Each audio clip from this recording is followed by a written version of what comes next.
Well, it's becoming a bit of a he said between American and Russian officials on the subject of the Russian interference in our election. President Vladimir Putin today at a news conference saying that President Trump did accept his denial of Russian involvement, echoing those earlier claims by Russian Foreign Minister Sergei Lavrov. But Secretary of State Rex Tillerson says, not at all. The president did no such thing.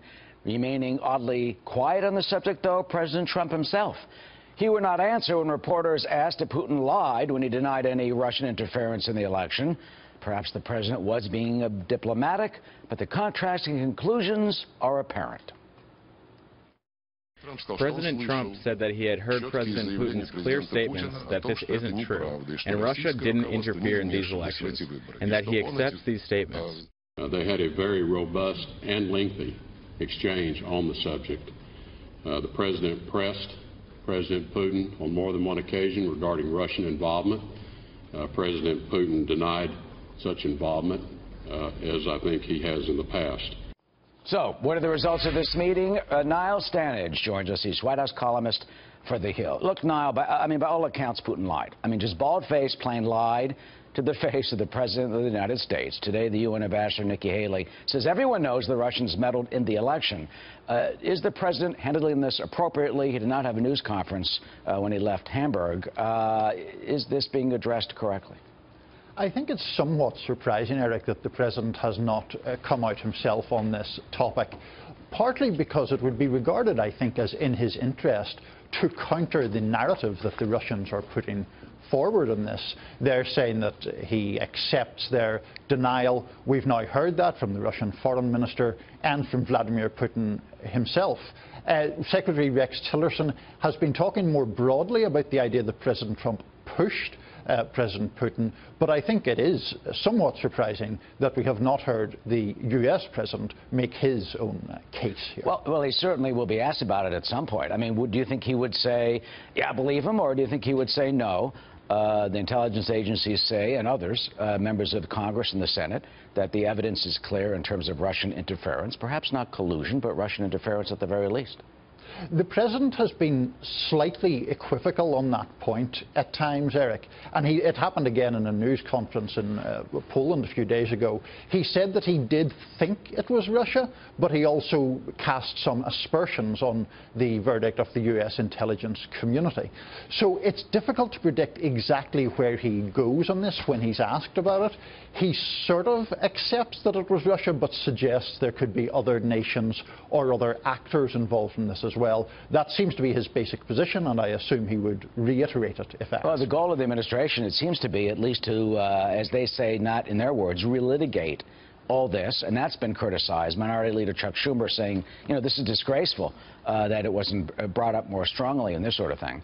But do they have a point in terms of the broad range of global issues that face the world when you're dealing with Syria, the nuclear issue, and, of course, North Korea?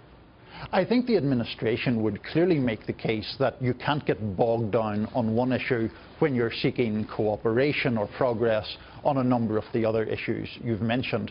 I do think that the Democratic criticism is based in part on the idea that Russia would be happy to move on from this. They would say that this isn't like some domestic argument between a couple where you both say, well, we're both at fault, let bygones be bygones. Their argument would be the fault here is Russia's, so why would the United States say, let's move on? What's fascinating is the interplay between the two, that the meeting went on for so long. Let me play you one soundbite of President Putin talking about basically they're ping-ponging back and forth. Here's what he said. And it would be wrong if I revealed to you all the details of my talks with President Trump. He asked me a question, I replied. He asked following questions, I explained them. I think he was satisfied with my answers. So there, Putin is saying they really had it back and forth. What do we know about that? Not too much, but what do we know? It seems that that part is accurate. This meeting was originally scheduled to be approximately 30 minutes, went well over the 2-hour mark. The First Lady apparently came in on one occasion to try to wrap things up, bring them to a conclusion without success. So there clearly was a genuine discussion. We don't know every granular detail of what was said, but it seems like there was some kind of relationship established perhaps some kind of rapport established, even when there are these tensions clearly simmering just beneath the surface. Oh, the Wall Street Journal editorial out right now basically says there's progress over the Obama administration. This is what they say, quote, Mr. Putin concluded that Barack Obama would pose minimal resistance, and so he seized Crimea, invaded eastern Ukraine, and adopted Syria's Bashar al-Assad. He's still in all three places. We can't guess what Mr. Putin made of Donald Trump. But by raising Russian interference in the U.S. election, Mr. Trump made clear to Vlad that he'll be dealing with the president of all the American people. That sounds like a positive outcome. Do you think that is the message that the president of Russia indeed did get? It could be. It's very difficult to read Vladimir Putin. He's a very sort of cool customer. But I do think that clearly that would be something that the United States would hope. And I do have to say, for all the talk about President Trump's purported closeness or sympathy to the Russians, he did, of course, send in missiles to Syria only a couple of months ago, which clearly puts him very strongly at odds with the Russian position. And also, according to the Secretary of State, he raised the fact that there's Senate and House bills for tightening the sanctions against Russia, as a reminder to the Russian president that he's got some, quills in his, what's that term is? You got stuff ready to... Arrows in his quiver. In your quiver, ready to fire out. I know you'd know that. Finally, let me play one also fascinating soundbite. When the President Putin talked about the TV Trump. That's how one of the translators called it, that the person he met in person and dealt with was not like the image that the President of Russia had seen on TV. Here's what he said. I don't know how this sounds, but the way I see Trump on TV is very different from the real person. He's absolutely straightforward. He perceives the interlocutor in an adequate manner, analyzes and answers the questions quite quickly. Well, that seems like they may have really established some type of rapport.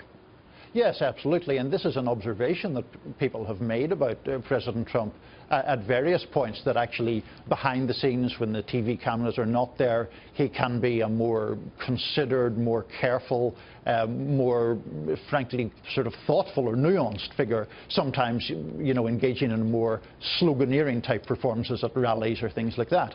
So not an uncommon observation from Vladimir Putin there, and one that does point to some kind of rapport. Yeah, certainly you hope it can be better for the world, depending upon, how this goes. And we'll see how those investigations go, too. Niall Stanage, a columnist for The Hill, thank you for joining us on this Saturday afternoon. Pleasure. Of course.